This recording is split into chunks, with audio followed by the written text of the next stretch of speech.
Hello friends, welcome to this channel. And in this video, I'm going to tell you and also show you how you can quickly and easily pin any person on the Snapchat app. Well, before watching, friends, don't forget to please subscribe to the channel. Be sure to put your likes and also, friends, write comments. So let us get started. Open up the Snapchat app please. Next, at the bottom, go to the chat section.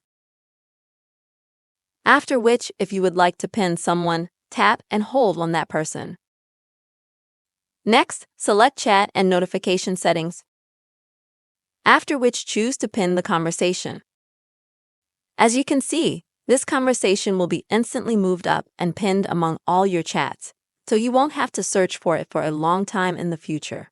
And so you can pin as many different conversations and chats as you need. That, friends, is how quickly and easily you can pin anyone on Snapchat. I really hope this video was helpful to you. Don't forget to put your likes and also subscribe to the channel. Take care, friends.